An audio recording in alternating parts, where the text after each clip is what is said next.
Mỗi năm người Việt đốt hàng nghìn tấn vàng mã, tiền âm phủ, nhà lầu, xe hơi, điện thoại thông minh, thậm chí cả người hầu bằng giấy. Chúng ta đốt để gửi cho người đã mất. Nhưng nghịch lý nằm ở đây. Nếu người chết thực sự cần những thứ đó, vì sao phải đốt? Nếu họ không cần, vì sao ta vẫn đốt? Đốt vàng mã là một hành vi vừa tin, vừa nghi ngờ, vừa thương, vừa sợ. Đốt vàng mã là một truyền thống hiếu đạo, một tín ngưỡng dân gian, hay một cấu trúc tâm lý tập thể. Và sâu hơn nữa, liệu người Việt cổ có thực sự tin rằng lửa truyền vật chất sang thế giới bên kia? Hay lửa chỉ là cách ta giải quyết một nỗi sợ khác? Nhiều người nghĩ đốt vàng mã là phong tục ngàn đời. Nhưng thực tế, nghi thức này chịu ảnh hưởng mạnh từ văn hóa Trung Quốc thời Đường Tống. Khái niệm tiền âm phủ, ngân hàng địa phủ, quan lại dưới âm ty mang cấu trúc hành chính rất giống xã hội trần gian Trung Hoa cổ. Trong khi đó, tín ngưỡng bản địa của Việt cổ, thời văn hóa Đông Sơn không cho thấy bằng chứng rõ ràng về việc đốt đồ để gửi. Người Đông Sơn chôn theo đồ thật, vũ khí thật, trang sức thật, trống đồng thật, không phải bản sao bằng giấy. Vậy đốt vàng mã xuất hiện khi nào? Và vì sao nó thay thế việc chôn đồ thật? Trong nhiều nền văn minh cổ, người ta chôn theo của cải thật để người chết dùng ở thế giới bên kia. Ở Ai Cập cổ đại, các pharaoh được chôn cùng vàng bạc, thuyền, thậm chí người hầu. Nhưng khi xã hội phát triển, việc chôn của cải thật trở nên tốn kém. Từ đó xuất hiện giải pháp thay đồ thật bằng mô hình, thay người thật bằng tượng, thay tài sản thật bằng giấy. Vàng mã có thể là sự thỏa hiệp giữa niềm tin tâm linh và thực tế kinh tế. Nhưng nếu chỉ là kinh tế, vì sao nghi thức vẫn tồn tại mạnh mẽ đến vậy? Trong nhiều hệ thống tín ngưỡng, lửa là yếu tố chuyển hóa, lửa thiêu hủy vật chất, lửa thanh lọc, lửa đưa linh hồn về cõi khác. Nhưng có một nghịch lý, lửa không chuyển vật chất sang nơi khác, nó chỉ biến vật chất thành tro.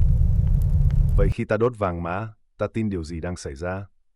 Ta tin có một cơ chế vận chuyển vô hình, hay ta chỉ cần cảm giác rằng mình đã làm tròn bổn phận? Quan sát kỹ vàng mã hiện đại, ta thấy biệt thự xe sang iPhone, máy lạnh, thẻ ngân hàng âm phủ, thế giới bên kia được mô phỏng giống hệt xã hội trần gian. Điều này đặt ra một câu hỏi khó chịu, phải chăng chúng ta không thực sự tưởng tượng về cõi khác? Chúng ta chỉ kéo dài thế giới này sang bên kia.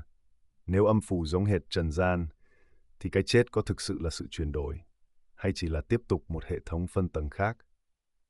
Trong văn hóa Việt, chữ hiếu rất mạnh. Không chăm sóc cha mẹ khi sống, ít nhất phải chu đáo khi họ mất. Nhưng vàng mã thường xuất hiện dày đặc nhất vào tháng 7 âm lịch, ngày giỗ lễ Tết, đặc biệt là trong nỗi sợ vong linh thiếu thốn. Câu nói quen thuộc, không đốt, sợ ông bà không có tiền tiêu. Nỗi sợ thiếu thốn sau cái chết được chiếu ngược từ nỗi sợ thiếu thốn khi sống. Ngày nay, nhiều người phản đối vàng mã vì lãng phí ô nhiễm môi trường, thương mại hóa tín ngưỡng. Nhưng khi phong tục bị phê phán, nó không biến mất, nó chỉ chuyển hóa.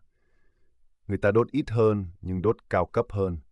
Điều này cho thấy vấn đề không nằm ở vật chất, mà nằm ở nhu cầu tâm lý. Đốt vàng mã không phải để gửi cho người chết, mà để người sống giải tỏa cảm giác mắc nợ. Lửa thiêu rụi vật chất, nhưng cũng thiêu rụi cảm giác chưa làm đủ. Nó tạo ra một khoảnh khắc kết thúc, một hành động cụ thể để nói, tôi đã làm phần của mình. Nếu vậy, vàng mã không hướng về người chết, nó hướng về người sống. Nếu chỉ là tâm lý người sống, vì sao nhiều người tin rằng người âm nhận được? Vì sao có những câu chuyện kể rằng khi không đốt, gia đình gặp xui xẻo? Niềm tin không chỉ là tự an ủi, nó có cấu trúc cộng đồng. Nếu cả cộng đồng cùng tin, thì hệ thống đó trở thành thực tại xã hội. Nếu đốt vàng mã là mê tín, vì sao nó tồn tại hàng trăm năm? Nếu nó là hiếu đạo, vì sao ngày càng thương mại hóa? Nếu nó là bản sao Trung Hoa, vì sao lại hòa tan sâu vào văn hóa Việt? Và nếu người chết không cần, vì sao người sống vẫn cần đốt? Có thể vàng mã không phải để gửi đồ. Có thể nó là cách con người thương lượng với cái chết. Một thỏa thuận im lặng. Tôi đốt cho bạn, để bạn đừng làm tôi bất an. Hoặc sâu hơn nữa, tôi đốt để cảm thấy mình chưa quên. Nhưng nếu một ngày nào đó, người Việt ngừng đốt vàng mã, điều biến mất trước tiên sẽ là gì? Niềm tin, nỗi sợ, hay chỉ là một cách để nói rằng chúng ta vẫn còn nhớ người đã khuất? Và nếu ký ức không cần lửa, thì điều gì thực sự đang cháy trong mỗi lần vàng mã bùng lên?